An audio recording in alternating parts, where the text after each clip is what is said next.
నమస్తే.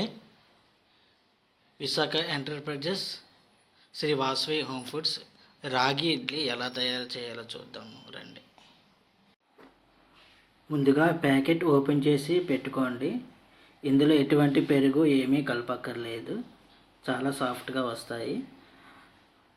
Packet open చేసి ఒక కప్పు పిండి వేయండి, కప్పు పావు వాటర్ వేయండి. చూడండి, ఇప్పుడు మీకు ఏది చూపిస్తాను. కప్పు పావు వాటర్, కప్పు పిండి, రెండు ఒక నిమిషం పాటు బాగా మిక్స్ చేయాలండి. ఇప్పుడు చూడండి ఎలా చేస్తాను, అలాగే మీరు కూడా చేయండి. కప్పు పిండి వేసాను, కప్పు పావు వాటర్ వేసాను, మీకు కలిపి చూపిస్తాను. ఒక నిమిషం పాటు బాగా కలపండి, అప్పుడే బాగా కలుస్తుంది. ఒక గిన్నెలో ఒకటి కప్పు వాటర్, కప్పు పావు వాటర్, మొత్తం కప్పు పావు వాటర్ వేసాను. కొంచెం సాల్ట్ వేయండి. ఒక నిమిషం పాటు బాగా కలపాలి. కొంచెం స్పీడ్గా కలపండి. ఒక నిమిషం కలిపితే సరిపోతుందండి, ఇంక అంతకంటే చేయగలలేదు. కరెక్ట్గా ఒక నిమిషం. చూడండి నేను ఎలా కలుపుతున్నాను, అలాగా.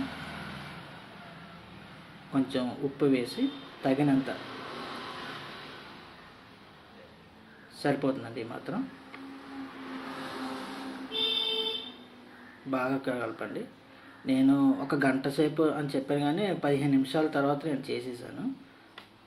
మినిమం 15 నిమిషాలు ఉంటే సరిపోతుందండి, అంతకంటే ఎక్కువ అక్కర్లేదు. గంట సేపు ఉంచుకున్నా మంచిదే. నేనైతే ఒక 15 నిమిషాల్లో చేశాను. చూడండి, ఒక గరిట, ఒకదానికి ఒక గరిట సరిపోయిందండి. మూత పెట్టి నీళ్ళు మరిగిన తర్వాతే ఇడ్లీ పెట్టండి, గమనించగలరు. 10 నిమిషాలు, కరెక్ట్ 10 నిమిషాలు ఉడితే సరిపోతుందండి. టైం చూసుకోండి, కరెక్ట్ 10 నిమిషాల తర్వాత 10 నిమిషాలు తీసేయండి, సరిపోతుంది. ఈ ఇడ్లీ అందరూ తినచ్చండి, చిన్నపిల్లలు పెద్దలు అందరూ. ఒకసారి మీరు కూడా, దోశ కూడా ఉంటుంది దీంట్లోనే, ట్రై చేసి చూడండి, చాలా బాగుంటుంది. ఇది మీరు ఏదైనా తీసిన తర్వాత హాట్ బాక్స్లో పెట్టండి కాసేపు. ఓకే సార్, ఇంకో ఏదైనా ఐటెం వాడండి. ఇది ఎలా ఉందో, టేస్ట్ మీకు ఎలా నచ్చిందో నాకు కొంచెం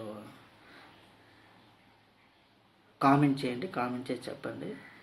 ఇందులో పునుగులు, మైసూర్ బోండా, మినపదోశ కూడా ఉంటాయండి. అవి కూడా ఒకసారి వాడి చూడండి, దాని రివ్యూ కూడా మీరు చెప్పండి దయచేసి. మీకు ఒక ప్యాకెట్కి వచ్చి దాదాపు 16 ఇడ్లీల దాకా అవుతాయండి. ఇంకా చూసి 4 ఇడ్లీలు ఉన్నాయి. ఇంకా నేను ఒక్క కప్పే కలిపాను, ఇంకా కొంచెం రుబ్బు కూడా మిగిలిపోయింది. మీకు ఎలా నచ్చిందో మీకు దయచేసి కామెంట్ చేసి చెప్పండి. Sri Vasavi home food. నమస్తే, థ్యాంక్ యూ.